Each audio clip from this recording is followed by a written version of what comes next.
Mas Chandra ini tadi saya udah sempat kenalin sebentar.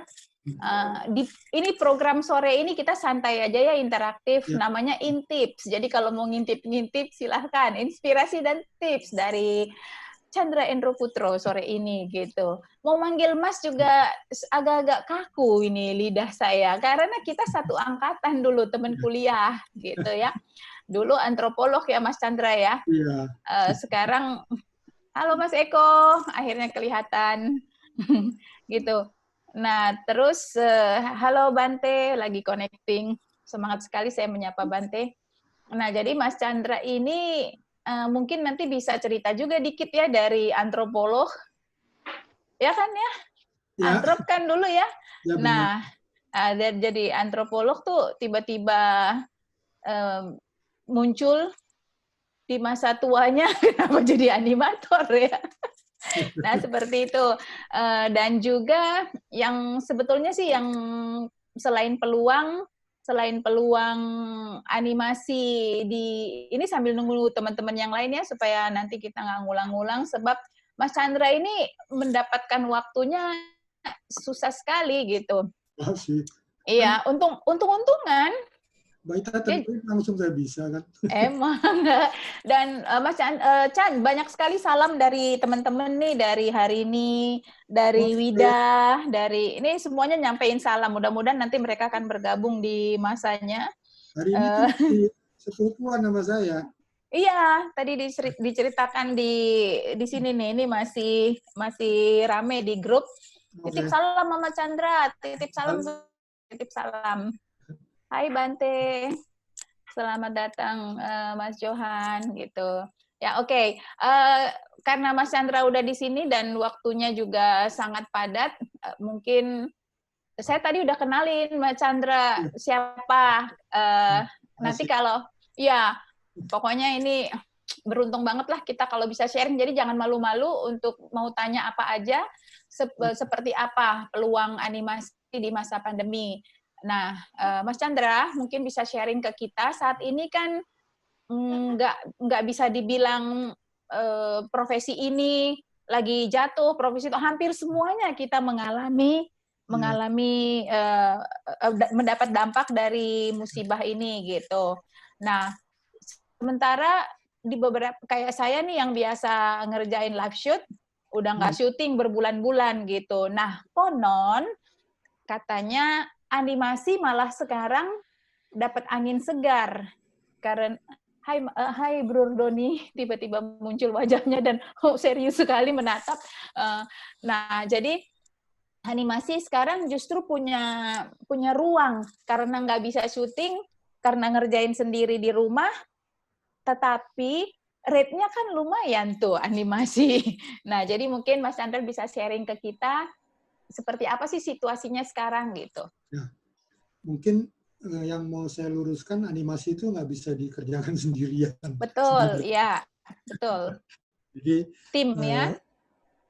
dia tim gitu ya.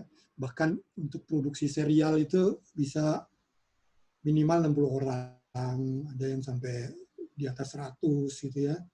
Kayak produksi Nusa itu 120 pekerja seninya atau pekerja artis animasinya 120-an itu di sana. Nah, tapi yang menguntungkan ya tadi balik soal pandemik ya, terlihatnya menguntungkan bahwa kita sebenarnya kan sekarang bisnis yang terganggu kan bisnis yang mengumpulkan banyak orang, kan gitu kan? Betul, ya. Gitu. Nah, animasi itu sebenarnya dia bisa tidak berkumpul, dia bisa dilakukan jarak jauh dan itu sudah kita lakukan berbelas tahun yang silam. Mengerjakan animasi tidak harus berkumpul. Jadi misalnya di tahun 2010 itu waktu saya produksi serial Didi Tikus gitu ya, itu tayang 4 tahun di MNC, itu 11 orang di kantor ya, sekitar 11 orangnya lagi tidak di kantor karena ada yang tinggalnya di Sumedang, ada yang tinggalnya di Jogja. Jadi kita ya dia memilih untuk boleh nggak saya tidak datang ke Jakarta ya, persoalan domisili dan sebagainya. Jadi kita bikin sistem yang akhirnya itu bisa terjadi. Dan tahun 2015 waktu saya memproduksi serial animasi Unyil, itu dikerjakan 10 studio. 20 studio yang tersebar di seluruh Indonesia gitu ya. Jadi sebenarnya animasi itu naturnya dia bisa untuk tidak dikerjakan dalam satu tempat berkumpul gitu ya. Maka sebenarnya yang tadi Mbak Ita bilang, animasi harusnya tetap bisa produksi dan memang bisa produksi terus. Studio saya masih berproduksi dan saya udah nggak pernah di kantor sama sekali, udah 3 bulan. Jadi tapi kan pandemi corona ini kan berdampak ke ekonomi. Iya. Dan artinya ekonominya terganggu, investor terganggu, orang yang mau ngasih duit pun jadi nahan duitnya. Maka sebenarnya walaupun industri animasi itu bisa bekerja, tetap berproduksi, tapi uangnya nggak ada. Uangnya tertahan. Maka memang secara produksi kita turun, gitu loh. Memang masih bisa survive, karena tetap bisa produksi, tapi turun, karena uangnya tertahan, gitu. Jadi, terus terang di studio saya itu ada 4 atau 5 pekerjaan yang ditahan, nggak jadi. Harusnya saya di awal April pergi ke Qatar, karena ada urusan dengan Ooredoo di Qatar, urusan animasi yang nggak jadi. Gitu ya, Ooredoo-nya juga nahan uang. Saya juga nggak berani ke Qatar dan sebagainya, kan gitu, tahan. Nah, tapi kita tetap bisa produksi. Nah, perlahan itu akhirnya mulai melek nih semua nih. Jadi kayak dunia iklan tuh mulai melek, oh kalau nggak bisa syuting kita apa ya, oh animasi gitu ya. Jadi mulai nih animasi pelan-pelan gitu ya. Terus beberapa orang yang nahan duit di serial animasi karena nggak mulai memberi lampu hijau. Mas Chandra, sepertinya kita di akhir Juni kita harus produksi nih karena kita memperkirakan new normal tuh di Agustus atau September kayaknya sudah bisa jalan dan barangnya harus sudah kita siapkan dari sekarang, kira-kira gitu. Jadi ini apa ya, satu peluang gitu ya untuk terutama di audiovisual ya, untuk bisa tetap berproduksi. Saya meeting dengan Dirjen Bud tadi ya urusan, karena Dirjen Bud sedang memproduksi belajar dari rumah gitu ya. Ya salah satunya adalah program-program animasi, bagaimana harus bisa segera digarap agar bisa dirilis dan sebagainya gitu. Jadi itu bentuk salah satu peluang ketika sebuah industri yang tidak menuntut kita berkumpul akhirnya perlahan bisa jalan, kira-kira begitu. Maaf nih ngomongnya nggak terstruktur karena kepala saya masih dengan meeting yang tadi. Nggak apa-apa. Animasi kan juga seperti itu, gitu. Membangkitkan teman-teman kemudian bisa bertanya Iya, ya. iya, iya.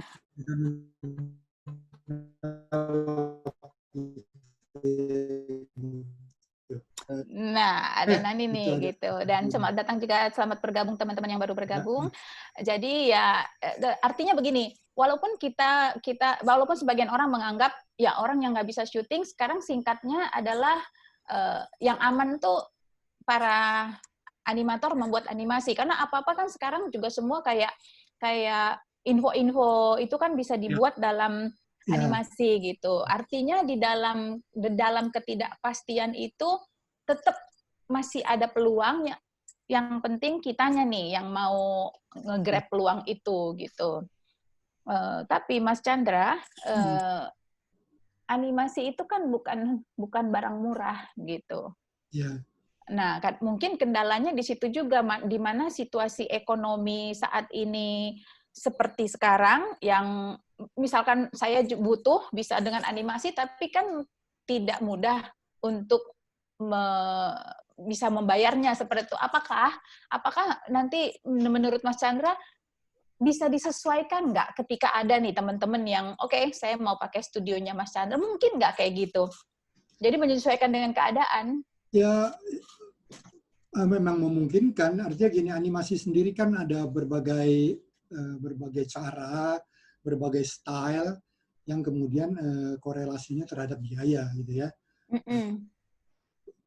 Paling gampang sebenarnya gini, serial animasi sendiri aja levelnya ada D, C, B, A gitu kan. Iya. Mana itu korelasi sama biaya. Kemudian itu baru soal ngomong level kualitas. Tapi kalau kita bicara soal style, ada banyak style yang kemudian korelasi dengan biaya. Jadi sebenarnya membuat animasi itu tentu tergantung dengan konsepnya ya. Misalnya ada satu produk ya, ini saya masih ngomong iklan ya, dia ingin beriklan punya uang cuma X rupiah gitu ya misalnya. Yang bisa nggak? Bisa aja, konsepnya aja. Bisa nggak kalau misalnya ini kita cerita tentang produknya misalnya bukan kosmetik lah, produknya minuman ya gitu ya, minuman ringan. Kan itu yang dituntut dari minuman ringan itu kan sebenarnya mungkin lifestyle gitu ya. Lifestyle. Nah, untuk lifestyle kan sebenarnya kita bisa menvisualkan itu dengan style yang lain yang bisa murah, misalnya dengan animasi 2D yang gayanya seperti sketsa dan sebagainya, tapi intinya dia dapat lifestyle-nya, kehidupannya. Jadi saya juga asosiasi animasi juga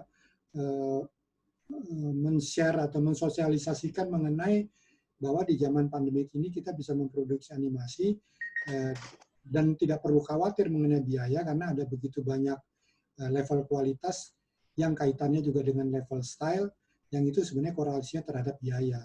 Jadi biasanya kita tanya yang diperlukan apa, goalnya apa gitu ya Mbak Gita atau Mbak Nanin mungkin yang biasa di iklan tahu gitu ya.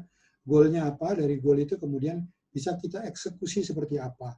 Kira-kira gitu. Nah itu angkanya itu range-nya bahkan bisa dari paling mahal di 300 juta, paling murah bisa 11 juta itu.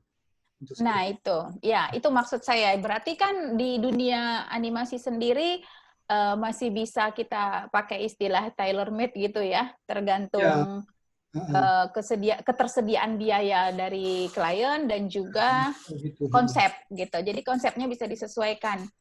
Oke. Terus Chan, kita bicara peluangnya di sini. Berarti kan untuk mendapatkan peluang itu tidak harus datang juga dari para animator nih ya. Maksudnya bisa nggak saya sebut seperti ini?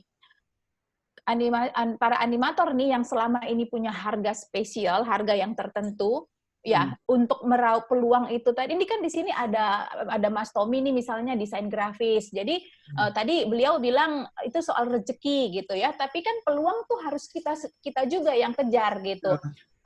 Sah nggak kalau misalnya untuk mendapatkan peluang itu, oke deh saya turunin harga di masa susah ini gitu. Mungkin nggak kayak gitu? Kita bukan menurunkan harga, kita mensiasati produksinya. Ya. Gitu loh. Jadi harga sih sebenarnya relatif ya. Turun ya gitu ya. Karena sudah jelas angkanya, tapi kita mensiasati produksinya. Mensiasati produksi artinya tadi saya balik lagi soal idenya, soal eksekusinya yang kita siasati supaya biayanya bisa ditekan untuk masuk dalam anggaran dalam hal ini misalnya klien gitu ya. Jadi masuk anggaran kita, jadi kita siasati cara produksinya gitu loh. Ini pun yang kita lakukan dengan tadi ya misalnya meeting dengan Dirjen Bud, bagaimana menekan biaya itu agar karena anggarannya juga bukan tidak terbatas, karena terbatas. Saya bilang kita melakukan pendekatan bikin cerita yang eksekusinya bisa disiasati gitu loh. Jadi seperti itulah kira-kira. Itu Mbak Ita gitu loh. Ya, oke. Nguping meetingnya tadi nih gitu ya. Karena dari senyumnya Chandra nih meeting tadi tuh kayaknya bawa angin segar gitu ya, bahwa peluang untuk para animator ini tetap ada dan kita harus optimis, selalu ada gitu. Nah, dan juga kembali ke percakapan di awal bahwa membuat animasi itu kan tim yang besar dan juga tentunya keahlian masing-masing animator itu gitu. Jadi tiap orang kan harus mengembangkan keterampilannya. Nah, yang sedikit aja dari kita keluar sebentar dari peluang itu, karena untuk mendapatkan peluang kan orang juga harus membekali dirinya dengan pendidikannya gitu ya, dengan apa yang dia pelajari. Nah, saya agak menjurus nih ya ke SMK. Nah, ke anak-anak SMK nih yang menurut saya lumayan miris gitu ya. Karena kalau yang SMU mereka belajar online itu kan bisa belajar normal gitu ya, seperti sedia kala, hanya tidak ketemu gitu. Tetapi kalau anak-anak yang SMK yang emang misalnya dia di multimedia, animasi, dan peralatan mereka itu nggak mumpuni di rumah, itu kan kasihan. Mereka itu sebaiknya seperti apa ya, Chan, menyikapi dan mencari info-infonya, belajarnya dari mana gitu? Ya, memang ini problem utama ya, terutama ketika kita masuk ke produksi digital ya. Jadi equipment itu mau tidak mau memang cukup menentukan gitu ya. Tapi ada beberapa cara sih sebenarnya ya. Ya. Saya bicara pertama adalah ketika yang terganggu adalah konektivitas internetnya, gitu ya. Artinya dia alatnya mumpuni, gitu ya. Sebenarnya dia mudah, dia bisa produksi, kemudian dia tinggal cari warnet atau apa gitu ya untuk mengirim karyanya. Gitu ya. Nah, yang jadi masalah kemudian adalah ketika komputernya dia atau di rumah itu jauh di bawah kemampuan komputer untuk animasi, gitu ya. Nah, sebenarnya gini, anak SMK itu pada dasarnya memang tidak pernah bisa bekerja mandiri, memang tidak diciptakan untuk bekerja mandiri. Dia bekerja harus bagian dalam satu tim, biasanya kerja di studio ya, gitu ya. Nah, sekarang work from home, gitu kan. Nah, semua anak SMK yang kemudian tadinya kerja di sebuah studio besar, atau studio lah, kemudian harus di rumah, apa yang harus dilakukan, gitu kan?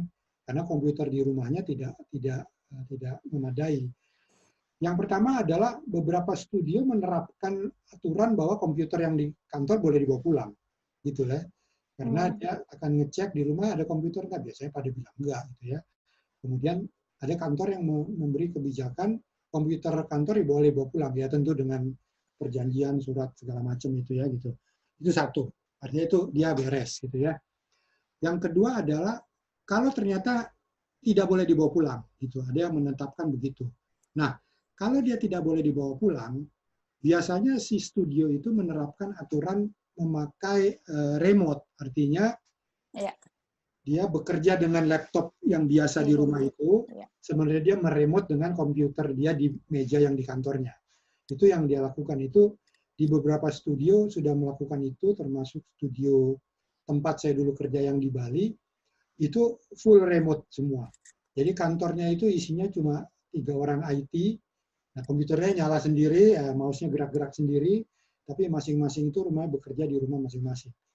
Jadi itu yang cara yang sebenarnya menurut saya yang paling masuk akal. Nah, kemudian ada animator-animator yang 2D, yang kemudian dia menggambar, gitu ya.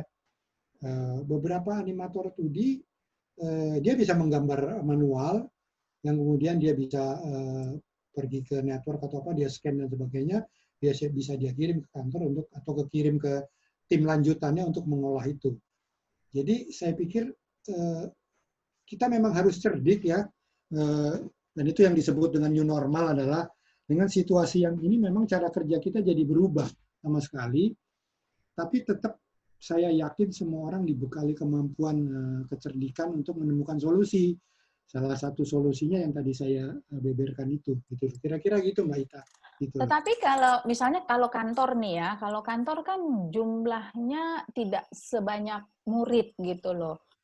Nah, mungkin apalagi tadi ya, mungkin kegelisahan para orang tua nih yang anak-anaknya lagi ada di SMK animasi, misalnya seperti yang di Kudus, contoh yang nyata-nyata gitu ya, di mana di sana kan juga peralatan belajarnya sangat mumpuni gitu, dan ketika mereka harus belajar dari rumah, itu kan jadi kendala dan membuat anak-anak itu kadang-kadang gemes sendiri. Apakah ada cara lain yang mungkin bergilir atau apa ya? Karena tidak mungkin memenuhi ratusan anak itu dengan fasilitas yang ada dengan sistem remote gitu. Mungkin Chandra kan punya link ke dirjen-dirjen. Nah, mungkin mungkin artinya gini, kita harus menolong mereka loh. Kita nggak tahu nih di ujungnya ini di mana gitu. Kalau mengacu, tadi saya ceritakan soal pekerja anak Ya, SMK. ya. Kalau mengacu soal pendidikan, kalau Rusi nggak usah kita bahas ya, dia pasti udah ketemu solusinya. Belum. Belum ya. Karena Belum. peralatan dia cukup canggih dan menurut aku dia bisa melakukan remote itu sebenarnya. Ya kalau tidak dilakukan, beberapa ada sekolah di Bandung kalau nggak salah ya, dia itu melakukannya dengan shift yang tadi Mbak Ita bilang. Jadi Ya. sepertiga, bukan setengah. Sepertiga. Jadi shiftnya sepertiga masuk, nanti minggu depan sepertiga berikutnya, minggu depannya sepertiga berikutnya. Jadi kalau setengah kayaknya masih beresiko ya. Jadi sepertiga. Kalau seperempat terlalu lama mungkin ya.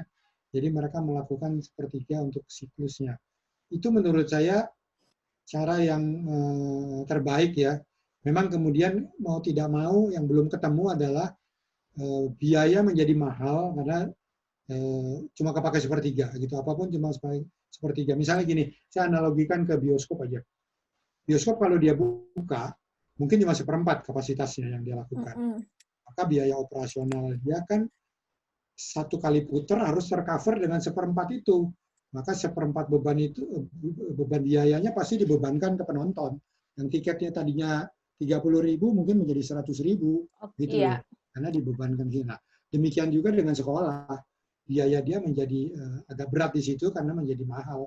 Sekali komputer kantornya beroperasi, tapi itu harus buat hanya buat misalnya sepertiga murid kan gitu loh. Kira-kira gitu. Tapi itu sih saya yakin di masa transisi ini memang itu menjadi masalah ya soal beban biaya.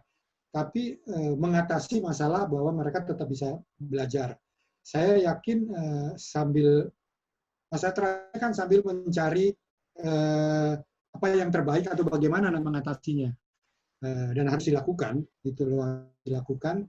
Saya yakin sih mungkin setelah masa transisi ini mungkin 2 atau 3 bulan akan ketemu persoalan biaya itu solusinya bagaimana gitu loh. Iya. Kira gitu kali Mbak Ita ya. Dalam 2-3 bulan ini kita berharap ketemu solusi soal pembiayaannya dan kita lebih berharap lagi 2-3 bulan ini bisa lebih normal lagi, ya kan? Gitu. Itu yang paling penting. Teman-teman yang ada di sini kalau mau ini kan Chandra kan praktisi ya, pasti banyak sekali pertanyaan-pertanyaan yang atau mungkin ada jalan keluar seperti barusan kan ide remote itu juga menjadi salah satu jalan keluar yang saya aja sebelum ngobrol sama Chandra nggak kepikiran. Chan, selama ini kita ngedit juga ya, ngedit live shoot itu juga beberapa kali pakai remote gitu. Iya, jadi lupa tadi. Nah, ternyata in tips yaitu ada inspirasi dari Chandra dan tipsnya. Kita kalau ada yang mau bertanya boleh loh langsung. Biar mikrofonnya dibuka. Mas Eko ya mau nanya? Oh ya, Mas Eko. Ya, oke. Silakan Mas Eko. Terima kasih, selamat sore Mbak dan Om semuanya. Iya, selamat sore. Perkenalkan Om Chandra, saya dari Nganjuk, Jawa Timur Om ini. Okay. Ini kebetulan saya mengelola pendidikan. Jadi istilahnya itu pengajar di lembaga dasar Om. Istilahnya di tingkat SMP. Itu tiap kali kesempatan membuat namanya itu adalah media pembelajaran. Terutama adalah bidang studi saya adalah bimbingan dan konseling. Jadi selama ini saya membuat itu sederhana sekali. Berupa animasi, tetapi animasi berupa teks. Jadi tidak animasi seperti Om yang buat dan teman-teman yang lain buat. Yang ingin saya tanyakan, bagaimana mengemas sebuah animasi khususnya media pembelajaran, khususnya bagi kita sebagai pemula ini supaya bisa diterima oleh khalayak ramai, terutama adalah para pelajar tersebut. Kemudian yang kedua adalah bagaimana mengembangkan ide kreatif dan itu pun bisa mengakomodir sebuah pembelajaran yang berupa KD, kemudian media-media yang terakumulasi dengan berbagai multimedia yang lain sehingga para siswa itu lebih mengena apa yang kita harapkan sesuai dengan pakem kurikulumnya. Kemudian yang ketiga adalah bagaimana menjembatani kita sebagai pendidik itu mampu merangkul para guru yang lain itu bisa sejalan, bahwa media pembelajaran itu sangat penting dan media pembelajaran itu bisa memperdayakan seorang siswa untuk lebih kreatif lagi. Terima kasih Om. Terima kasih. Wah, ini Iya. pertanyaannya selain sulit juga banyak. Dan itu masalah semua orang nih saat ini ya kan, bagaimana supaya anak-anak itu juga bisa tertarik, konsepnya menarik seperti itu. Silakan Chan, silakan pusing. Menjawab sesuai dengan kapasitasku aja ya gitu ya. Ya. Mudah-mudahan jadi solusi. Yang pertama tadi, sebenarnya kelebihan animasi itu adalah dia menarik sebagai tontonan, kelebihannya itu gitu ya. Lalu dia bisa dibuat seinformatif mungkin daripada kita hanya bicara. Itu bayangkan misalnya guru waktu ngajar dia sambil gambar. Misalnya dia menjelaskan misalnya pelajaran apa ya, fisika misalnya ya. Fisika dia menjelaskan tentang apa yang paling gampang. Kalau anak SMA mungkin yang agak sulit misalnya tentang hukum Bernoulli gitu ya. Sulit dia membayangkan itu bagaimana. Nah, kalau aku waktu SMA sih guruku gambar aja. Ya gambar, penampang luas, penampang sempit, bahwa ini kecepatan menjadi pelan, tekanan menjadi ringan, ini tekanan menjadi tinggi ketika kecil. Dia begitu, gitu dia gambar begitulah ya. Tapi kalau itu menjadi clear daripada dia ngeluarin hanya rumus untuk terus ngomong bahwa P per penampang berbanding lurus dengan P penampang berikut. Jadi kalau penampangnya mengecil, maka P-nya menjadi besar kan karena harus berbanding lurus. Jadi akan lebih gampang kalau dia pakai gambar bagan gitu ya. Nah kalau animasi akan lebih gampang lagi karena kemudian ada bisa memperlihatkan gerakan. Kalau misalnya itu tentang fluida dia bisa memberikan tentang gerakan airnya dan sebagainya. Bahkan kecepatannya pun bisa diatur ketika penampang lebar kecepatannya pelan, ketika penampang menjadi tinggi dan sebagainya. Itu menjadi menarik begitu dianimasikan gitu ya. Dan itu tidak menuntut animasi yang berat seperti Pixar untuk membuat seperti itu. Nah, yang kedua adalah ketika menganimasikan itu harusnya ya, diaplikasikan dengan kehidupan sehari-hari gitu loh. Jadi kalau cuma gambar penampang aja anak-anak nonton so what, buat apa itu untukku gitu ya, karena nggak ada berguna. Tapi begitu kita animasikan soal selang air menyiram tanaman kan gitu ya, kan menjadi oh begitu ya, kenapa selang air begitu dipencet airnya menjadi kencang, itu enggak airnya pelan nih menyemprot ke sana, dipencet jadi kencang. Itu adalah hukum Bernoulli misalnya gitu kan, karena penampang diperkecil maka kecepatan menjadi tinggi ya kan gitu. Jadi animasinya bukan sekedar bicara teknis tapi coba dikaitkan dengan kehidupan sehari-hari, maka anak-anak kan menjadi lebih suka ngomong soal kecepatan kecepatan saya lupa istilahnya, berputar gitu ya, putaran itu kita kaitkan dengan roda sepeda misalnya, kamu ngomong soal gear gitu kan, bahwa gear kecil ini gear gede, makin gede gear maka putaran gear ini akan menjadi kecil, ketemu akhirnya kecepatan radial ya gitu ya istilahnya, bagaimana kecepatan radial itu bekerja. Kita ngomong soal sepeda mereka yang biasa dia pakai sehari-hari gitu kan, atau becak yang biasa mereka melihat. Jadi caranya seperti itu gitu loh. Kira-kira gitu ya, itu pertanyaan pertama ya. Jadi membuat animasi supaya menarik adalah membuat konten pelajaran menarik adalah memang dengan animasi dia akan lebih informatif lalu lebih menarik, tapi coba kaitkan dengan kehidupan sehari-hari gitu ya, dengan animasi yang simpel sederhana. Aku rasa itu menjadi anak-anak akan lebih cepat mengerti, dan yang paling penting adalah dia tahu gunanya dia belajar itu gitu loh, dia tahu gunanya kan gitu loh. Itu pertanyaan pertama. Yang kedua tadi soal apa ya, aku lupa pertanyaannya tadi yang kedua. Bagaimana supaya guru-guru lain gitu ya Mas Eko ya. Oke. Tolong dibuka ini mikrofonnya Mas Eko. Oke. Kalau kita sudah bisa menyelesaikan di masalah yang pertama tadi, pertanyaan pertama, maka itu bisa menjadi sebagai contoh kepada guru-guru bahwa begitu kita punya media yang contohnya seperti ini nih, membuat animasi mengenai apapun itu tadi yang menarik, yang kemudian dikaitkan terhadap kehidupan sehari-hari sehingga siswa tahu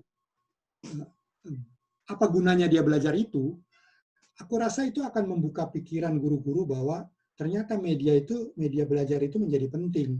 Dan dia akan melihat bahwa dia lebih mudah mengajarkan itu, dan karena anak-anak lebih cepat menangkap.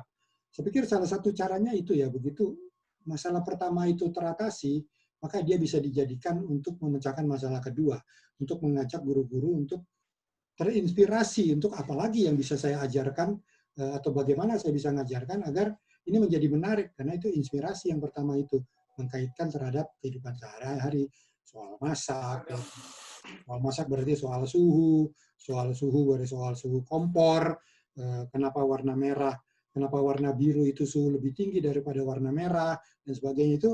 Jadi jelas clear terhadap mereka. Yang jadi masalah kan ketika kita belajar itu sulit karena kita dicekoki oleh rumus yang kita nggak tahu itu apa, kemudian kita juga nggak tahu itu gunanya apa buat kita kehidupan kita sehari-hari. Saya rasa kalau itu digabung soal katrol misalnya ya, soal katrol kita bisa hubungin bahwa jari-jari katrol itu penting karena akan mempermudah meringankan beban yang kita tarik. Nah itu mungkin ketika dia ingin membawa apa gitu ya, dia bisa dengan memakai katrol, dia buat katrol dan sebagainya. Termasuk misalnya membawa peti yang berat harus digelindingkan ke sana, pilih diangkat atau dibuat silinder-silinder dari batang bambu atau batang kayu, kemudian itu dideret situ. Nah, mereka akan tahu itu lebih mudah, putaran bambunya itu berapa, itu bisa dihitung dengan rumus. Seperti itu sebenarnya caranya gitu loh. Jadi kira-kira begitu tuh pertanyaan. Kedua yang penting adalah memberi inspirasi kepada guru lain bahwa ketika kita punya media belajar, maka kita lebih mudah mengajarkan karena siswa lebih cepat nangkap. Pertanyaan ketiga apa ya? Aku lupa. Boleh Yang dibuka? ketiga. Ya. Oke, sudah. Terima kasih Om. Luar biasa ini. Jadi yang ketiga itu adalah mengemas. Jadi mengemas apa yang sudah dibuat. Itu kan kita membuatnya itu sederhana Om ya. Jadi kita membuat sederhana berbasis huruf, angka, dan tag. Jadi berbasis tag itu Om ya. Jadi tidak berupa animasinya itu berbasis sederhana sekali. Kemudian kalau kita pengen mengembangkan animasi yang lebih dari sekedar yang kita ketahui dan yang sudah kita laksanakan, dan kita itu pengen belajar. Jadi kita itu mempunyai namanya itu perkumpulan dari beberapa guru, dan kebetulan saya mengampu di provinsi juga.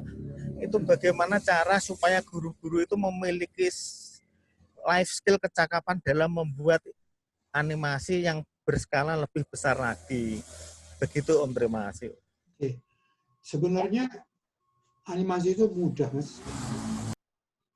Begitu kita tahu manfaatnya sebenarnya itu mudah. Jadi sekarang itu ada banyak aplikasi animasi yang tujuannya untuk itu. Mudah sekali, jadi nggak perlu belajar terlalu banyak itu ya. Itu ada yang namanya Toonly, ada yang namanya Doodly kalau nggak salah itu mudah sekali memakainya. Kita cukup belajar sambil nyoba-nyoba ya, hanya 2-3 jam kita sudah bisa minimal yang tadi yang saya sebutkan itu bisa dikerjakan gitu loh. Bahkan kemudian di animasi itu ada karakternya yang bisa dipakai gitu ya, untuk jalan, untuk apa ya, untuk naik sepeda dan sebagainya. Jadi saya pikir hidup sekarang itu bukan kitanya yang canggih aja, tapi peralatannya juga diciptakan untuk memudahkan. Karena para pembuat aplikasi itu tahu bahwa bukan hanya profesional yang bisa bekerja. Profesional dia urusannya untuk membuat animasi yang canggih-canggih, yang bagus-bagus. Tapi juga orang awam juga memerlukan aplikasi animasi untuk kebutuhan mereka sehari-hari. Salah satunya mengajar, salah satunya presentasi, orang jualan mau presentasi dan sebagainya tentang produknya.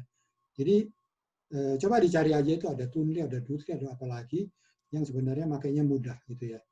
Nah, begitu mudahnya, tapi orang walaupun mudah kalau tidak diinspirasi ya nggak akan pakai. Nah, cara menginspirasinya adalah dari Mas Eko ini, coba untuk bikin yang membuat mereka, oh iya ya ternyata untuk ngajar ini kita bisa ya caranya seperti ini, dan itu menarik. Nah, mungkin begitu Mas Eko. Gitu. Ini mohon maaf kalau saya ada kekurangan atau tidak memuaskan. Mas Eko mudah-mudahan cukup terpuaskan ya, soalnya kalau nggak puas kita khawatir dia mencari kepuasan di tempat lain nanti. Jadi kalau saya bisa tambahkan sedikit tadi yang dari Mas Chandra, konsep kreatif itu nggak usah jauh-jauh ya, harus yang dekat dengan kehidupan sehari-hari supaya lebih kena, supaya lebih bisa diterima oleh mereka. Karena ketika kita membuat konsep yang jauh banget, malah semakin jauh tuh. Apalagi guru-gurunya menganggap, aduh ini dia kayak semakin nggak ngerti. Lalu bagaimana menyatukannya? Tadi kan Mas Chandra, harusnya orang-orang animasi itu kan emang nggak pernah bisa kerja sendiri, teamwork. Jadi mungkin teamwork itu yang dipindahkan lagi ke guru-guru. Jadi mungkin Mas Eko bikin animasi lagi untuk menggambarkan teamwork itu indahnya seperti ini gitu. Gitu kali ya Chan ya. Ini ada Pak Agam bergabung bersama kita tapi nggak mau kasih lihat wajahnya. Kita menunggu-nunggu beliau ini nih. Tadi Pak Agam bisa oh ya, hai Pak Agam, boleh buka mikrofonnya nggak? Nah, Pak Agam ini kita boleh kenalin Pak Agam kan ya sebagai apa?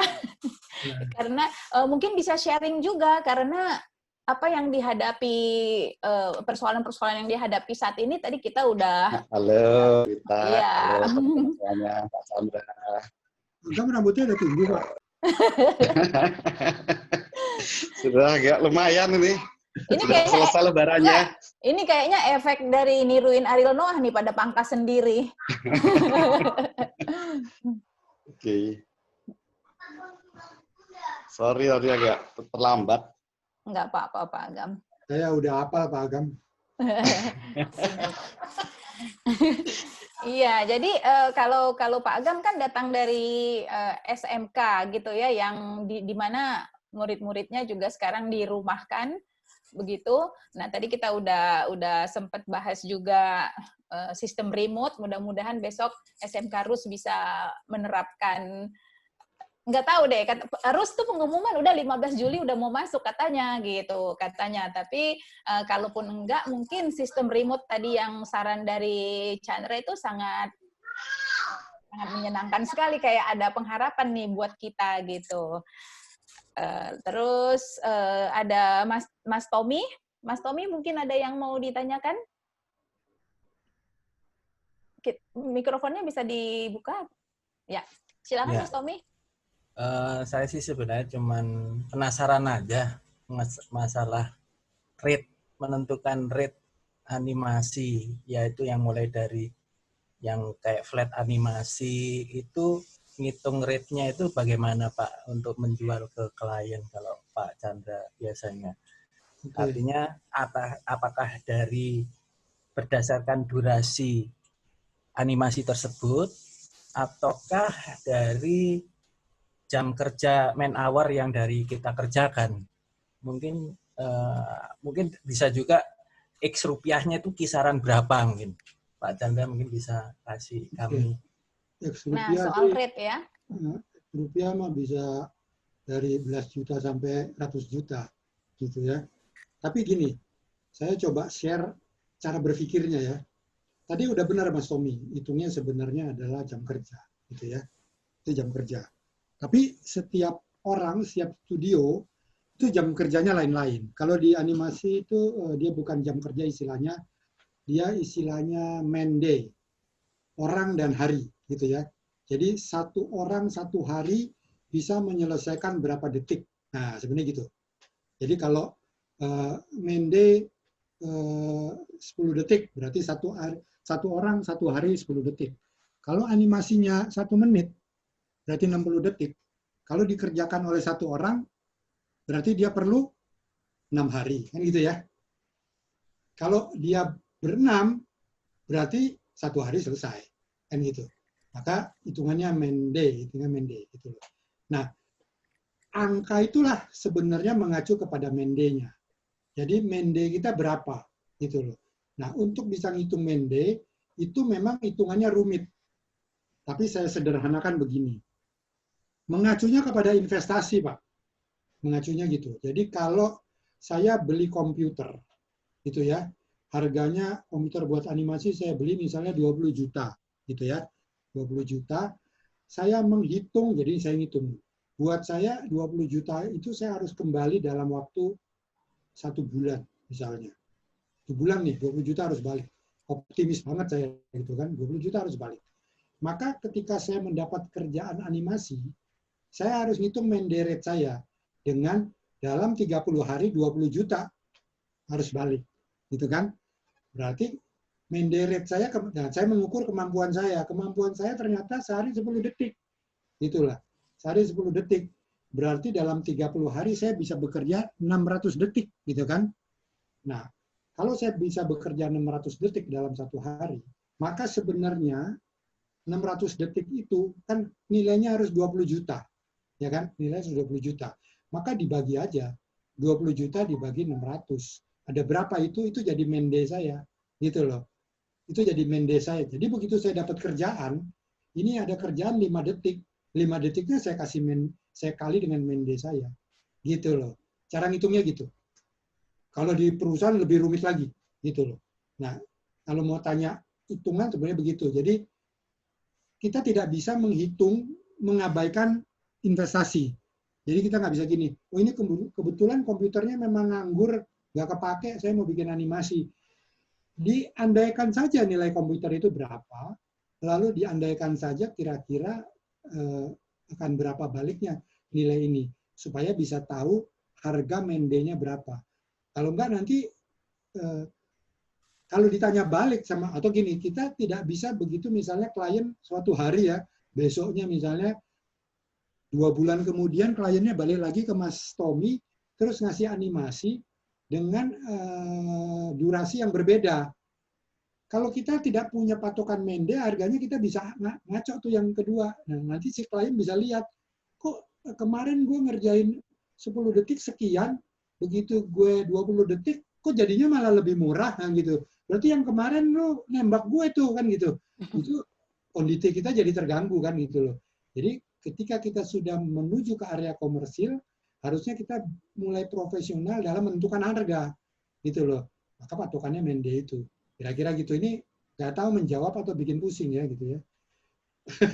Menjawab ya Mas Tommy ya.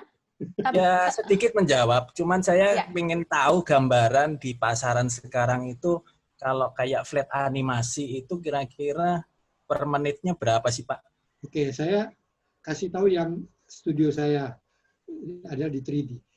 Studio saya menderetnya itu 1 juta rupiah.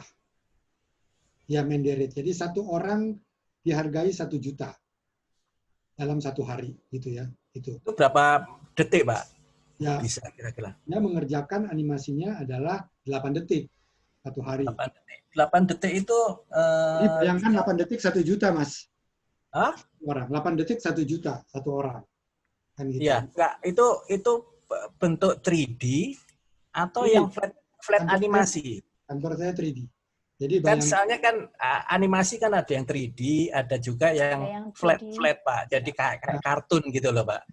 Paham. Jadi saya tadi mau jelasin bahwa sebagai gambaran di studio saya yang 3D itu menderetnya 1 juta.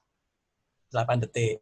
Nah, kerjanya 8 detik gitu ya. Jadi kalau saya dapat kerjaan paling nggak mau misalnya 80 detik gitu ya, saya akan bilang ke dia harganya 80 juta. Gitu aja gitu. 80 juta. Bahwa saya kemudian akan bekerja 8 orang, maka dalam kerjanya kelar dalam 10 hari, itu urusan saya. Tapi kan saya akan menggaji 8 orang, gitu loh.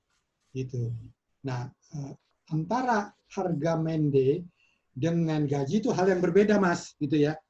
Itu kan kita menentukan harga berdasarkan harga jual berdasarkan mende. Nah, saya mensiasati efektivitas biaya dengan cara menggaji mereka. Misalnya saya gaji mereka dalam 1 bulan sekian, gitu ya, 1 bulan X rupiah nih, 8 orang 8X.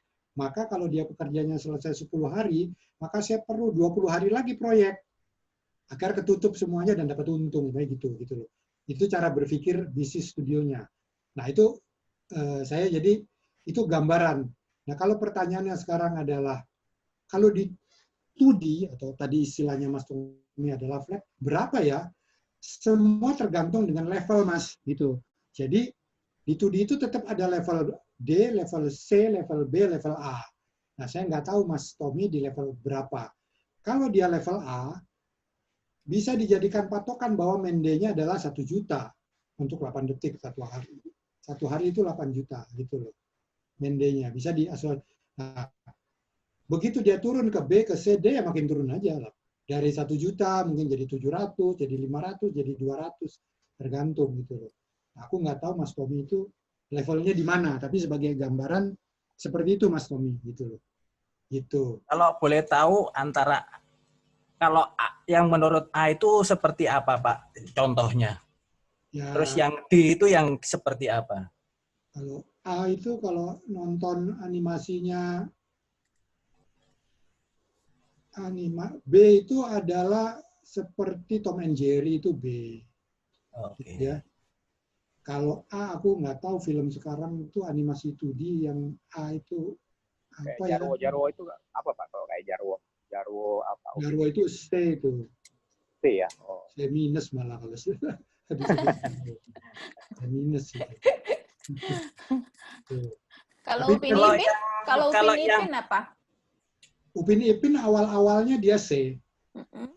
Tapi sekarang dia udah mungkin B minus ya, udah C plus. Berarti ya. kalau seperti animasi yang kayak di Tunli itu berarti sudah masuk D ya, Pak? D minus D. kali ya? Itu D. Hah? Itu D. Saya soalnya bermainnya di situ sih, Pak. Itu D. Dan punya marketnya, Mas. Jadi Hah? kita nggak perlu khawatir dengan level. Bukan berarti level D itu jelek, terus nggak ada yang mau beli. Bukan berarti level H itu bagus, terus banyak yang beli. Enggak. Ada Karena kan marketnya, Mas. itu kan kelas segmennya kan seperti UKM, seperti Ya. itu, Pak. Nah, jadi ada marketnya masing-masing gitu loh.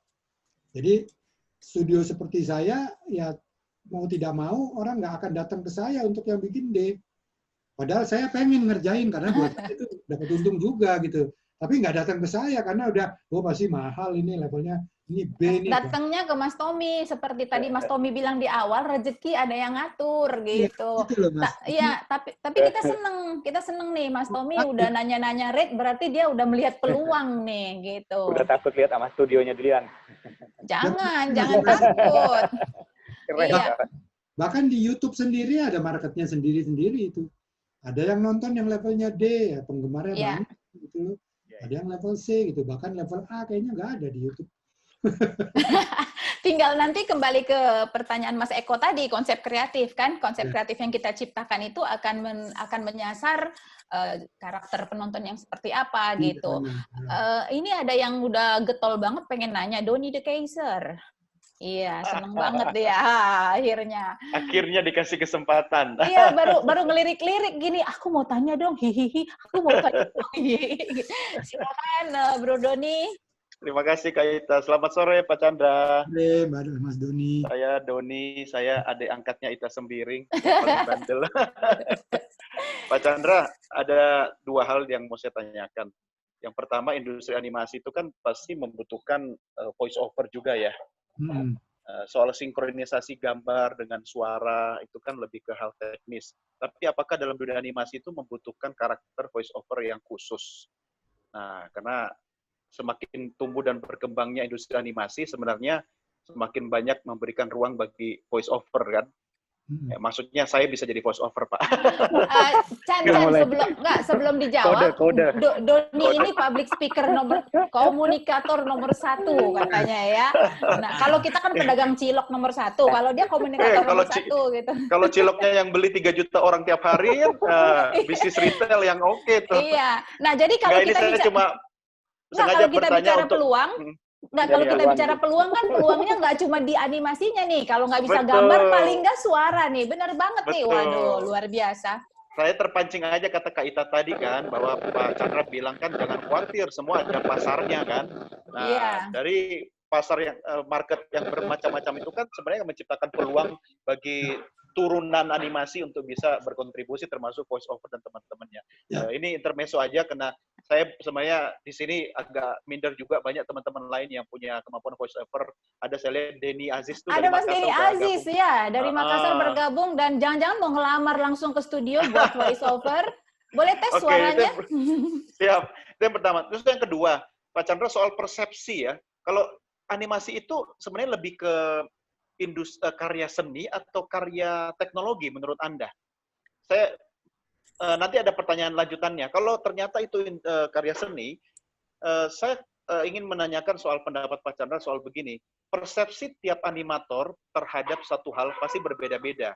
Apalagi kalau kita kaitkan dengan latar belakang budaya. Contoh misalnya soal kematian.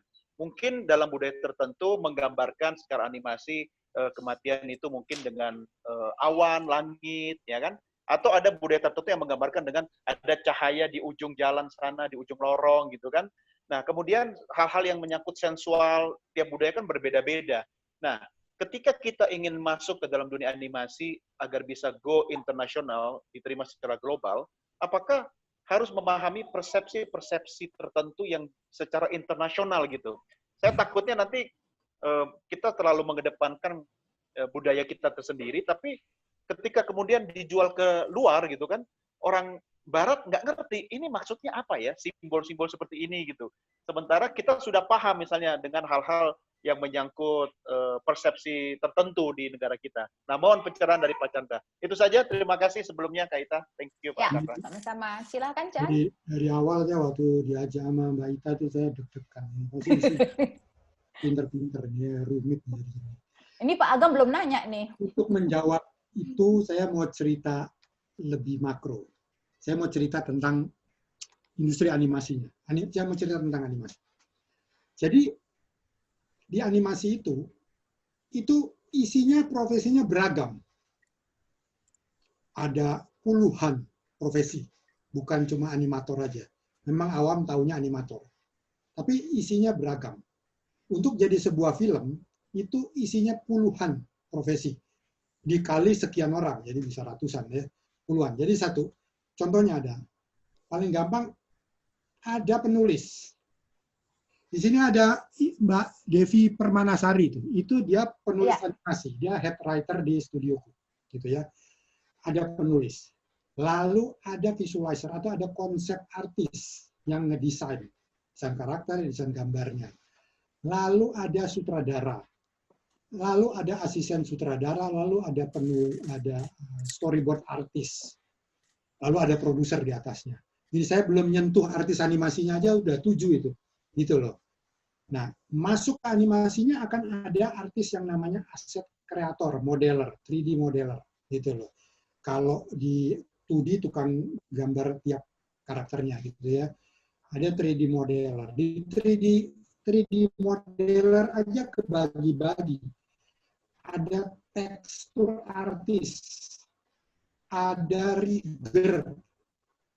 Tapi itu urusan simulate dia biasanya. Itu baru di situ. Nanti untuk masuk ke animasi namanya layout. Nah, itu masing-masing tiap yang saya sebut itu memerlukan banyak orang tuh, gitu ya. Kadang ada yang namanya layout. Dalam sebuah produksi tim layout ini bisa sampai 20 orang. Ada supervisor layoutnya, ada lead layoutnya, ada mid layout, ada junior layout, ya bertahap begitu ada banyak. Layout udah selesai, masuk ke animasi. Animasi sama juga. Animator ada supervisor dan sebagainya. Nanti setelah itu ada yang namanya lighting and render, itu isinya juga banyak orangnya. Lalu ada kompositor. Lalu kemudian selesai itu ada editor, ada asisten editor. Lalu ada urusan audio, ada musik, masuk kepada soal tadi yang disebut voice, gitu ya. Jadi ada sekian banyak profesi, gitu ya di situ. Nah, sekarang masuk ke tadi voice. Di animasi itu, cara kerjanya bukan animasinya yang dibuat lalu baru diisi suaranya. Bukan. Di animasi itu dibuat dulu suaranya.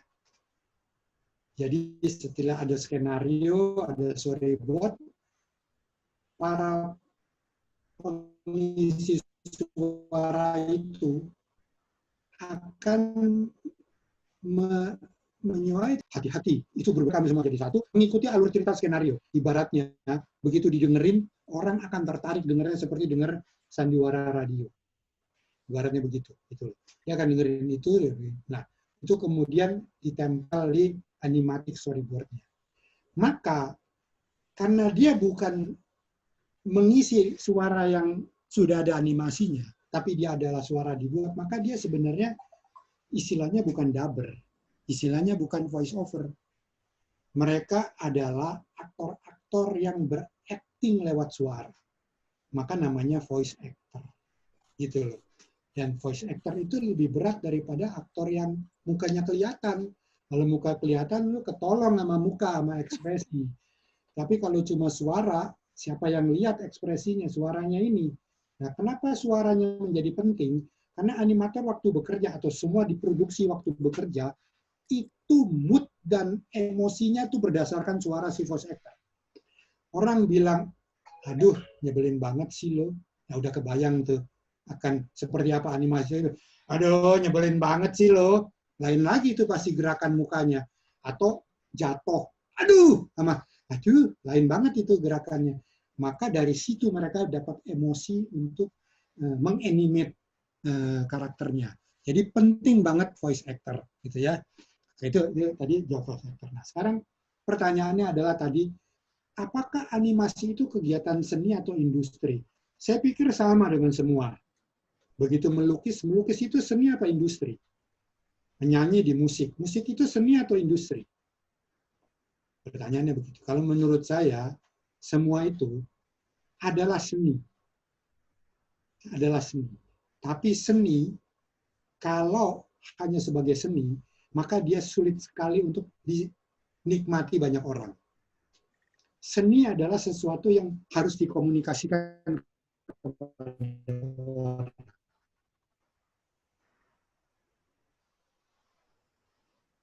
Dia gelisah, entah dia nggak suka apa, dia gambar. Tapi gambar itu harus dikomunikasikan kepada marketnya, segmennya siapa. Termasuk musik, termasuk film, termasuk animasi. Gitu kan?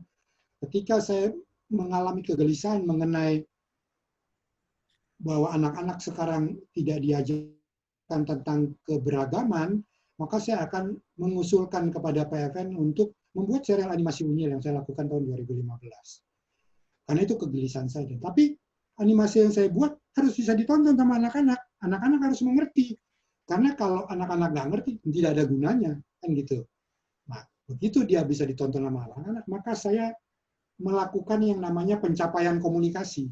Pencapaian komunikasi saya, dia harus bisa sesuai dengan ekspektasi penonton saya. Oke, kedua berikutnya. Ada yang punya duit, ngasih duit di situ untuk produksi. Begitu orang ngasih duit, kan nggak gratis. Dia bertanya kepada saya ngasih uang sekian, duitnya balik nggak? Soalnya saya bukan sinterklas. Maka ada perhitungan bisnis di situ. Gitu loh. Begitu ada perhitungan bisnis, lalu ada pencapaian komunikasi, maka sebenarnya kita bicara soal industri. Jadi, kegiatan kesenian dan kegiatan industri, menurut saya itu satu kesatuan. Kita tidak bisa berkesenian tanpa ada penontonnya, tanpa ada audiensnya. Kita tidak bisa berkesenian tanpa mengeluarkan biaya. Kan gitu. Biayanya harus dikeluarkan. Dan gimana cara biaya terbalik? Pelukis saja, dia bikin pameran kan, untuk dijual supaya ada pembelinya kan. Ketika pelukis mengadakan pameran, emang dia bukan nggak masuk industri, dia masuk industri. Industri melukis. Kerjanya berkesenian. Kemudian nanti dia bikin pameran supaya dibeli. Siapa yang beli? Orang yang bisa memahami lukisannya. Artinya dia tahu marketnya. Maka dia melakukan pencapaian komunikasi. Jadi, bicara soal seni apapun, termasuk animasi, adalah seni dan industri. Kenapa nggak industri doang? Kita tidak bisa menghasilkan sesuatu yang bagus kalau itu tidak keluar dari kegelisahan kita. Nggak akan bisa jadi bagus. Itu harus keluar dari kegelisahan kita untuk menciptakan sesuatu. Maka menciptakan sesuatu berdasarkan dari kegelisahan itu adalah seni. Mengekspresikan sesuatu itu adalah seni. Sebenarnya begitu, gitu loh. Nah, tadi kaitannya kepada bagaimana kita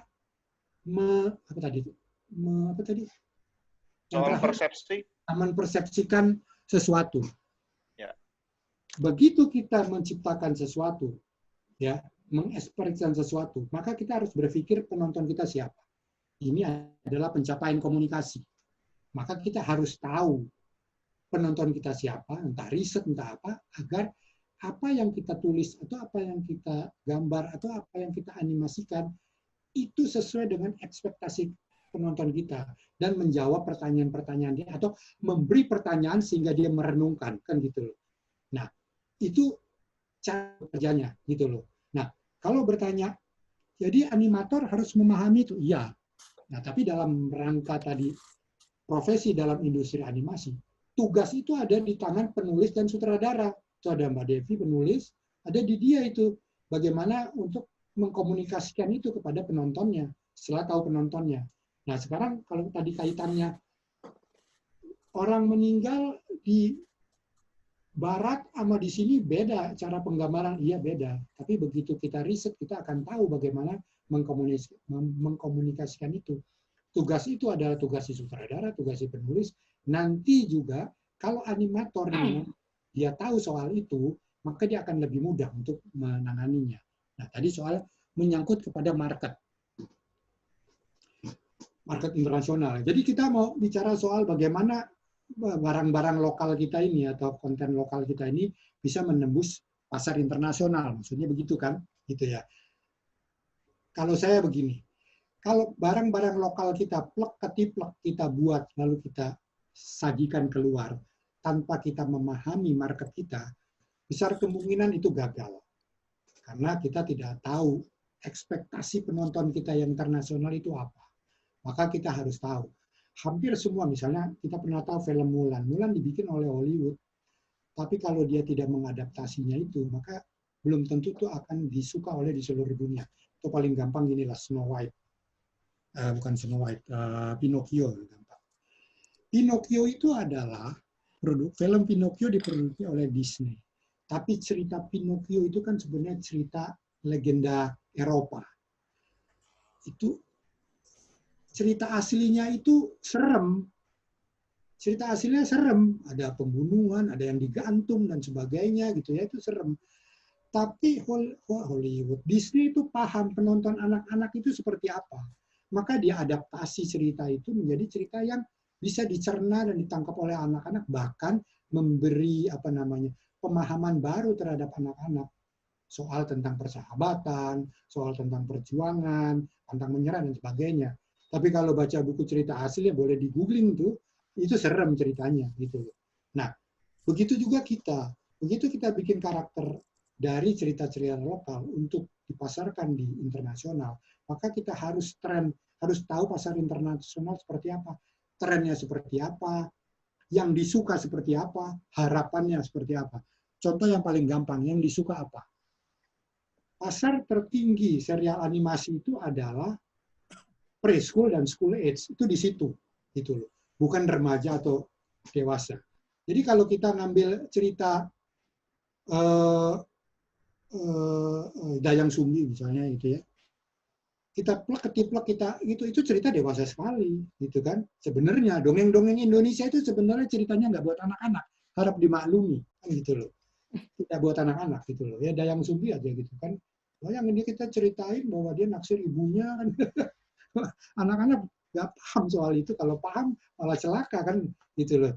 Nah, berarti kan kalau kita mau mengangkat itu, sementara kita tahu market di dunia adalah anak-anak, school age dan preschool, maka kita harus mengadaptasi itu, gitu loh.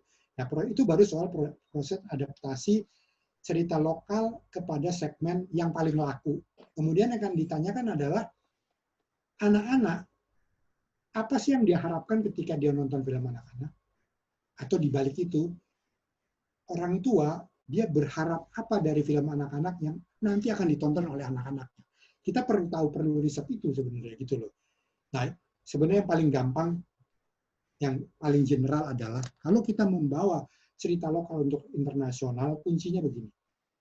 Kita harus membuat cerita lokal kita menjadi tontonan yang internasional. Itu filosofisnya. Bagaimana caranya kemudian membuat cerita lokal menjadi tontonan internasional. Kontennya tetap lokal, tapi harus menjadi internasional. Jangan sampai kita mau supaya dia internasional, akhirnya kontennya jadi nggak lokal. Padahal kontennya harus tetap lokal. Yang kita cari adalah kekuatan lokalnya apa nih? Core lokalnya apa? Itu yang kemudian kita adaptasi agar dia menjadi tontonan internasional. Kira-kira begitu. Saya ngomong terlalu panjang lebar nih, takutnya malah jadi Pak Chandra, sorry, berarti boleh atau sah-sah saja misalnya konten lokal ketika kita mau lempar ke dunia internasional harus ada penyesuaian gitu ya dengan selera atau Iya. taste internasional gitu ya. Nah, Nah, sejauh mana sih batasan misalnya kalau misalnya kita bicara kayak Gundala gitu kan, kemudian biar bisa diterima di internasional, apakah sampai harus mengganti nama The Gundala atau sekedar tampilan visualnya saja? Ada batasan nggak dalam dunia animasi seperti itu? batasan nggak ada. Batasan itu nggak pernah ada. Yang penting sebenarnya ini emang ilmunya jadi agak jauh ya. Yang penting adalah kita harus punya wawasan dan pengetahuan mengenai selera penonton internasional. Karena nama misalnya, taruh kata kita mau bikin Dayang Sumbi gitu ya. Kita adaptasi jadi menarik. Pertanyaannya adalah nama aja. Dayang Sumbi itu kalau kita mau bikin itu menjadi cerita buat anak-anak school age, Dayang Sumbi itu adalah phoneme yang susah disebut di internasional, maka kita harus ganti namanya. Gitu. Kenapa si sopo itu namanya Disney itu ngarapnya Mulan, nggak nama Cina siapa Cynthia Yablu gitu kan? Dia pilih Mulan, gampang nyebutnya gitu loh. Kalau Li Penghua susah. Nah, begitu kan. Jadi nama itu menjadi penting. Saya dengan Mbak Devi juga berkali-kali adalah kita berkutat soal nama. Nama ini menjadi penting karena nama Indonesia itu belum tentu mudah gitu. Ada banyak nama Indonesia yang susah, tapi banyak nama Indonesia yang buat mereka menjadi mudah gitu untuk disebut. Jadi itu soal nama. Kemudian kalau Gundala jadi The Gundala, saya pikir nggak ada masalah karena itu kan kata sandang deh itu. Kata sandang kan tidak terlalu mengganggu. Yang penting mereka paham gitu loh. Mereka paham bahwa oh ini cerita Gundala gitu loh. Kemudian soal kontennya gitu ya, soal kontennya aku pikir ini PR terbesar yang kemudian itu memang harus caranya memang dari belajar, dari riset gitu loh. Bagaimana sejauh apa kita bisa mengadaptasinya itu gitu loh. Apakah Dayang Sumbi kita bisa bikin ke zaman modern atau apa? Terserah gitu loh. Yang penting adalah ketika kita mau menerjemahkan atau mengadaptasi, kita harus tahu dulu core cerita ini apa. Atau paling gampang sebenarnya sering orang sebut adalah dramatic premise cerita ini apa? Cerita tentang seorang anak yang ingin menikahi ibunya, atau cerita tentang bahwa seorang anak tidak boleh menikahi ibunya, yang mana kan itu? Itu harus dicari itu dramatic premise-nya. Nah kalau itu udah ketemu, sebenarnya adaptasinya jadi bebas kemana aja. Memang kemudian pertanyaannya gini, apakah dramatic premise-nya itu unik? Kalau ternyata umum, ya nggak ada yang bisa kita jual. Cerita tentang orang cinta ditolak, di mana-mana itu sama. Sejak zaman Romeo and Juliet sampai kepada soal ada apa dengan cinta, kan gitu loh. Itu sama semua, gitu loh. Nah, apa keunikannya? Apa keunikannya ada apa dengan cinta dengan Romeo and Juliet? Kita bisa pelajari sendiri tuh, keunikannya di mana. Itu dia yang harus dipertahankan, gitu loh. Itu kira-kira. Iya, dan sekarang dari penjelasannya Chandra tuh Bro Doni tambah bingung, dia mau jadi pengisi suara atau mau jadi produser atau mau jadi apa? Ini Pak Agam juga udah nggak sabar mau nanya. Terima kasih Pak Chandra, terima kasih. Kita istilahnya bukan pengisi suara, istilahnya voice actor. Voice actor, iya. Voice Iya, actor. Iya, selamat datang Mas Thank you, Pak. Roy. Ada Mas Roy di sini, tapi kita belum bisa lihat wajahnya. Dia ngumpet. Pasti jangan-jangan udah gundul juga dia nih. Ah ya, oke ada Ivan. Ini udah mulai bermunculan nih dedengkot-dedengkotnya nih. Pak Agam mau bertanya ya? Masih ingin bertanya nggak Pak? Tadi ada soalnya ada sign. Oh, Mas boleh, Rusli. boleh. Pak Agam dulu ya, Mas Rusli ya. Kita Pak Agam dulu ya. Ya, Bebas. udah 3 tahun bersama saya masih nanya juga. Mungkin mau nanya, pertanyaannya kali ini beda, Chan. Iya. Ada proyek nggak? Gitu. Bener. Iya, tadi sedikit aja sebenarnya. Tadi saya sempat dengar yang remote walaupun nggak ngerti atau belum jelas, ingin tanya di sana sebenarnya Pak Chan. Jadi kita sendiri sudah menyiapkan untuk pandemi ini belajar jarak jauh ya. Mode itu salah. Hampir mirip dengan sistemnya kartu prakerja itu. Jadi kita punya satu konten tutorial mulai dari pre-production sampai post-production, dan itu akan kita berikan ke siswa-siswa kami sesuai dengan angkatan masing-masing gitu. Yang jadi masalah adalah tidak semua siswa kami itu memiliki satu perangkat yang memenuhi kebutuhan untuk khususnya animasi 3 dimensi gitu. Karena animasi 3 dimensi membutuhkan satu peralatan-peralatan yang menurut saya sendiri lumayan lah gitu, perlu modal gitu. Nah, gimana mensiasati hal tersebut? Apakah kita langsung terjadi, udah pokoknya ini materinya, kamu punya alat gak punya alat itu terserah, atau ada cara alternatif lain bagi anak-anak yang merasa kurang dalam hal peralatan gitu. Apakah ada trik-trik lain untuk itu? Itu mungkin pertanyaan lebih ke arah sana. Tapi tadi saya sempat mendengar ini Mas Doni tanya ini ya, yang animasi itu ranah teknologi atau seni. Kalau di ini info saja, info di SMK, karena kebetulan saya di SMK, tahun 2008 ke bawah, animasi itu masuk dalam teknologi dan rekayasa di Kemendikbud. Sejak tahun 2008 ke sini itu ditarik ke seni dan industri kreatif. Tapi kalau secara pelaksanaannya ya benar Pak Chandra, di dalamnya juga ada seni, ada teknologi, dan itu udah diatur. Tapi kalau di SMK pernah masuk ke dalam bidang teknologi. Karena itu dianggap lebih banyak teknologinya daripada seninya. Tapi nggak tahu kenapa tahun 2008 mungkin ada tarik ulur itu masuk ke seni dan industri kreatif. Itu mungkin sekedar info aja untuk yang di SMK. Itu Pak Chandra tadi mungkin ada trik-trik khusus bagi anak-anak kami yang merasa kekurangan peralatan. Merasa nelongso. Saya menjelaskan yang terakhir dulu ya, gitu ya. Ya. Jadi kenapa dulu animasi masuknya ke teknologi? Sebenarnya gini, itu menjelaskan bahwa sebenarnya pemerintah kita tuh gagap. Jadi di saat masuk komputer, kemudian di tahun 80-an komputer masuk marak, wah ada gini. Terus di tahun 90-an mulai masuk animasi, mereka juga gagap. Animasi ini apa? Karena animasi kemudian dimulai dengan komputer, maka mereka berpikir itu adalah ilmu komputer. Ini teknologi, gitu loh. Oke. Sekarang udah mulai pinter, akhirnya oh iya bukan ya, gitu kan. Nah, gini, menurut saya keliru sekali ketika animasi dikerjakan oleh komputer, lalu itu dianggap ilmu komputer. Menurut saya, jadi semua ini yang dalam hidup kita itu semuanya ilmu komputer jadinya, teknologi. Kamu nggak perlu sekolah di bank, kamu sekolah komputer, karena di bank itu kerjanya pakai komputer.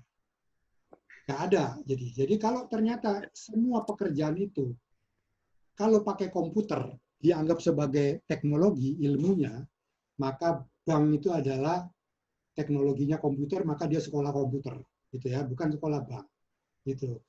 Apa aja lah gitu. Sekarang semuanya komputer, gitu kan. Yeah. Jadi, itu kekeliruannya dulu ya, tapi harap maklum ya, memang begitu ya.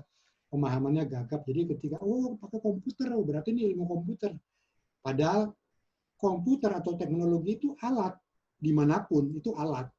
Alat memudahkan kerja bank, alat memudahkan kerja lawyer, alat memudahkan kerja kita ini sekarang yang lagi workshop ini, ya memudahkan kita karena komputer gitu kan. Semua juga nggak ada yang ngerti komputer. Tapi kita bisa melakukan, karena memang ini bukan ilmu komputer. Ini ilmu komunikasi sekarang ini. Gitu loh. Termasuk animasi. Itu adalah kerjaan kreatif, seni art. Sekarang udah mulai sadar bahwa, oh ternyata teknologi itu alat ya. Gitu kan. Alat yang dipakai oleh kegiatan produksi, kegiatan seni, dan sebagainya. Itu sebabnya kemudian berubah lagi Pak Agam. Jadi pemerintah sedang belajar. Gitu loh. Keluar lagi dan sebagainya gitu. Dulu, karena dia di bawah teknologi menjadi sulit. Karena sekolah komputer didirikan, kemudian pengajarnya dari mana? Ahli komputer, kan gitu. Ahli komputer disuruh ngajar animasi, coba gimana caranya? Pusing. Nah, itu dia kan gitu. Jadi itu yang terjadi. Nah sekarang sudah membaik. Jadi saya mau jelasin soal kekeliruan dulu yang terjadi itu karena itu gitu. Dan ini sekalian menggarisbawahi bahwa komputer itu alat. Nah ini untuk menjawab pertanyaannya Pak Agam. Ketika mereka nggak punya komputer, gitu ya, apakah mereka tidak bisa bersekolah? Apakah mereka tidak bisa belajar? Harusnya tetap bisa. Satu adalah kalau belajarnya 2D, dia tetap bisa menggambar. Kemudian setahu aku di RUS kan ada mata kuliah mereka harus bisa gambar juga kan? Ada dasar itu tingkat pertama, harus manual dulu. Itu kan tetap bisa berjalan kan gitu ya, Ya. itu nggak terganggu gitu ya. Nah sekarang ngomong alatnya gitu ya. Kalau saya sih jadi Pak Agam sih saya beliin tuh semua anak SMA komputer. Pak Agam kan uangnya banyak tuh.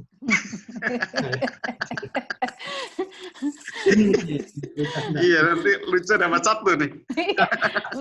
Mas Roy ketawa itu udah, dia siap-siap udah mau beliin juga. Ini.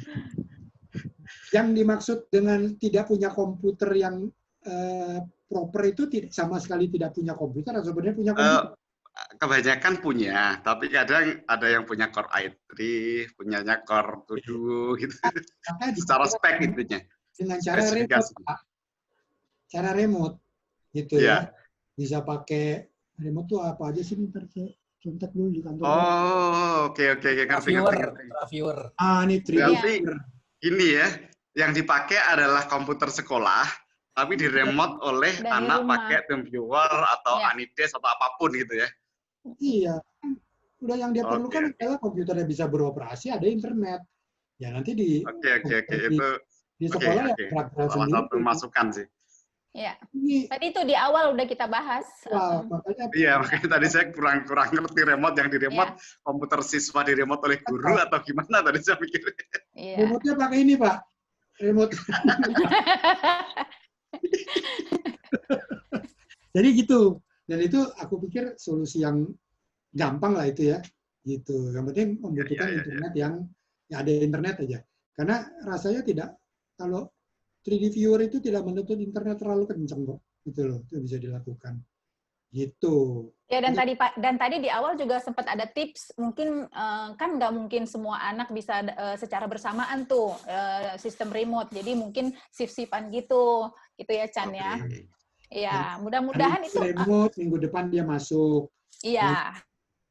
Yang hari ini masuk, dia minggu depannya remote kan gitu. Ganti-gantian. Bisa begitu Pak, gitu loh. Gantiannya jelas banget ya. Pergantiannya sangat jelas nih shift-nya, yang tinggal di Kudus silahkan di sana. Jadi yang nge-remote tuh yang di luar kota gitu ya. Mau tidak mau. Sementara ini sampai kita tahu kapan berakhirnya. Ada berapa persen yang di luar kota Pak Agam? Luar kota itu hampir 90% kayaknya. Kalau animasi. Oke. Gila tuh. Tujuannya padahal mau ngangkat anak Kudus. Iya, kebalik sekarang, kebanting. Tapi yang daftar tahun ini sudah lumayan sih yang Kudus. Oke. Ya, ini Mas Rusli dari tadi udah pengen nanya, dan terima kasih banget loh Mas Rusli dari mulai nyetir sampai tiba di sebuah tempat ngopi, dan terus kepengen banget ya kayaknya mau denger. Silahkan bertanya. Oke, terima kasih. Selamat sore Bu Ita, Pak Doni, dan Pak Chandra. Ya. Salam kenal dulu, Rusli dari Malang. Salam sehat selalu. Oke, sehat juga. Pak, saya ingin ini tadi lumayan banyak sekali poin-poin yang menarik. Nah, salah satunya adalah yang pertama itu tadi yang sangat bagus sekali adalah ternyata kita kalau bikin animasi itu kita harus mulai dari recording voice-nya dulu, baru visualnya. Nah, itu kan satu informasi yang menarik. Jadi jangan-jangan sampai kita mengarah ke dunia itu, ataupun nanti anak-anak kita nanti yang ingin arah ke sana, mungkin ada saran kita belajar awalnya tuh dari mana gitu ya, misalnya harus ada semacam apa ya, biar terstruktur gitu, misalnya apakah harus kalau misalnya bikin animasi itu apanya dulu, yang seperti Bapak sampaikan tadi, ada bikin skripnya dulu, kemudian modeling apa segala macam gitu. Jadi semacam untuk beginner lah Pak. Nah terus yang selanjutnya dalam istilah copyright itu ada ini juga nggak Pak ya? Misalnya kan sekarang kan ada beberapa yang sudah siap pakai, kita misalnya kebetulan saya di industri hospitality, pariwisata itu kan ada beberapa yang kita bisa beli, itu juga seperti apa ininya, istilahnya dalam dunia hukum copyrightnya gitu. Kemudian terakhir mengenai marketplace Pak, marketplace untuk misalnya nanti yang seperti Bapak sampaikan, misalnya kita pingin nyoba-nyoba nih, pingin ternyata asik tuh bikin doodle, kata tunli atau apa tadi itu kan bisa bikin beberapa animasi simple.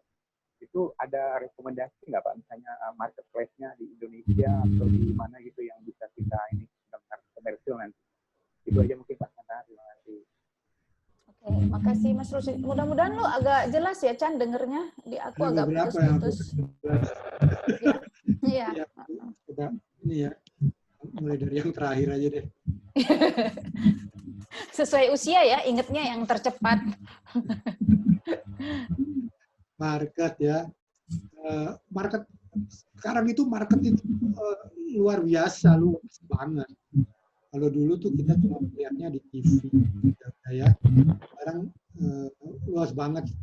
Bahkan saya nggak tahu tahun depan mungkin udah ada market apa lagi. Sekarang dulu orang nonton atau kalau nggak ke bioskop nonton TV. Sekarang di TV aja pilihannya udah menjadi banyak. TV terestrial udah ditinggalkan. Akhirnya market tercipta sendiri. Orang di TV terestrial orang akan nonton sinetron, akan nonton yang gitu. Tapi kalau dia mau film-film atau serial TV yang cukup berkualitas, mereka akan ke video on demand, entah Netflix atau iFlix atau View atau apa. Jadi banyak kemudian. Terus kemudian juga buat orang itu kalau kita bikin film pendek untuk animasi 3,5 angsuran 900 lebih per 20 tahun. Suara apa itu?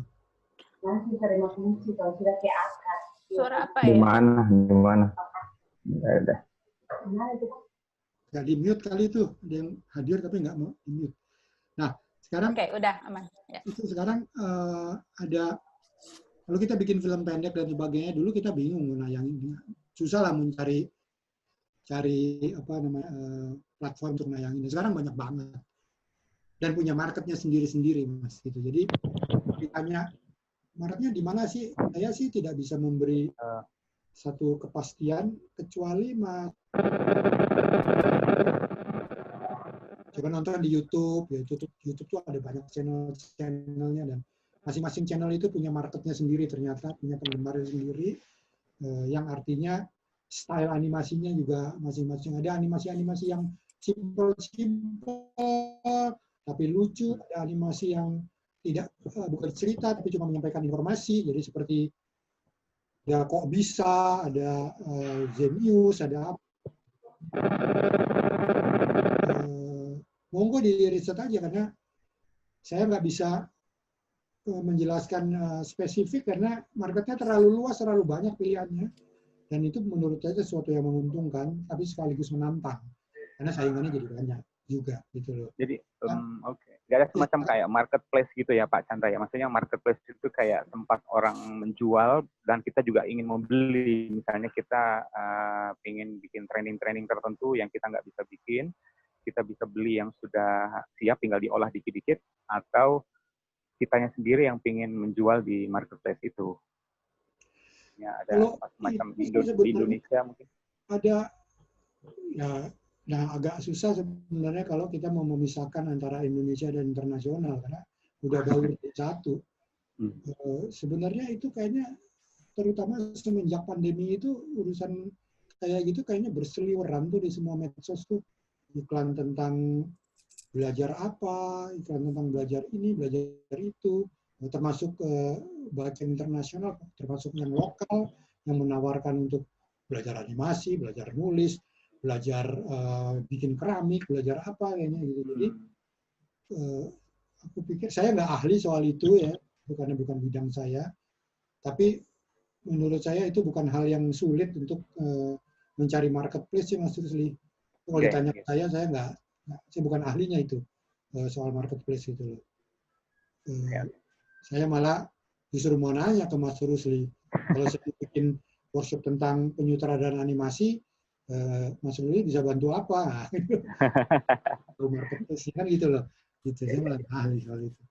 Gitu ya. Gitu. Siap. Ada satu lagi yang nanya ya kayaknya. Itu lagi apa ya? Baru 2 nih. Iya tadi 3. Ada pertanyaan yang ketiga tadi Mas Rusli? Karena tadi agak putus-putus di kita. Yang pertama, sorry, yang ketiga kan langsung dijawab. Yang di awal, pertanyaan paling awal. Strukturnya itu tadi Pak Chandra, strukturnya maksudnya biar voice-nya duluan nih ya. Strukturalnya gitu kan biasanya kalau nggak dijelaskan yang pertanyaannya Pak Doni tadi mungkin saya nggak paham. Saya pikir kita bikin animasinya dulu baru voice-nya, ternyata kebalikan malah voice dulu. Voice-nya dulu ya. Okay. Ini nanya voice struktur kerjanya atau struktur belajarnya? Secara keseluruhan maksudnya biasanya kan secara umum Kak. Ini kan pasti lebih detail nih. Misalnya mungkin awalnya ya kayak Bapak tadi sampaikan mungkin lebih ke writing-nya dulu, ceritanya dulu, sutradaranya seperti apa, voice baru. Maksudnya gini Pak, secara universal aja sih maksudnya tadinya saya pikir ada semacam gambaran secara universal kalau kita pingin animasi itu kan dari awal itu biar terstruktur. Terstruktur dalam artian nggak tiba-tiba kita bikin animasinya dulu baru nanti voice-nya. Jadi maksudnya biar nggak salah gitu. Mungkin ada 3 poin utama atau 5 langkah utama itu bagaimana? Apa mungkin writing-nya dulu baru apa gitu. Step-stepnya ya Rus, step-stepnya gitu kan.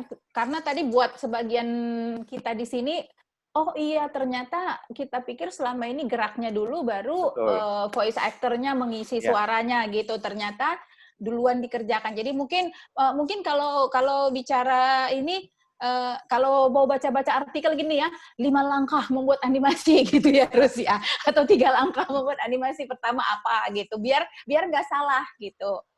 Ya, aku mulai nangkep. Bentar, saya mau nge-share sesuatu tapi lupa naruhnya di mana. Oke. Ini ya. Oh, ini dulu deh. Saya mau cerita ini dulu deh. Sebenarnya secara garis besar ya, gitu ya. Yang pertama adalah konsep dulu, kita mau bikin apa.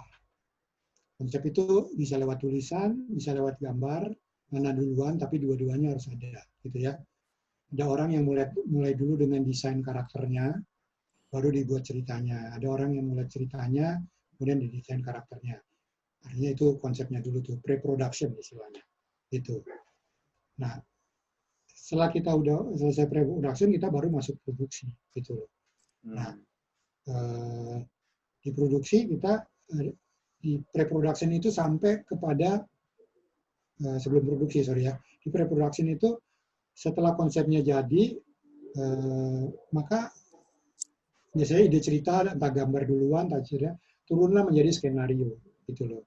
Dari skenario diturunkan menjadi storyboard dan animatic storyboard gitu loh. Storyboard itu ya udah pada tahu lah ya, gambar-gambar cerita yang digambarkan dengan panel-panel gambar. Animatik adalah mulai digerakkan, tapi gerakan yang basic gitu. Setelah animatiknya jadi, kita masuk ke produksi. Produksinya ya mulai dari layout, lalu animasinya sendiri, lalu compositing. Compositing itu penggabungan antara tiap karakter, background, lalu ditambahkan efek, lalu masuk ke render, itu di produksi. Sudah selesai itu masuk ke post production. Post production adalah menyelaraskan itu semua, mulai diedit, gitu ya, mulai dimasukkan sound effect, suara dan sebagainya. Nah, sound effect, suara dan sebagainya sebenarnya rough-nya sudah dibuat di awal ketika mengerjakan animatik.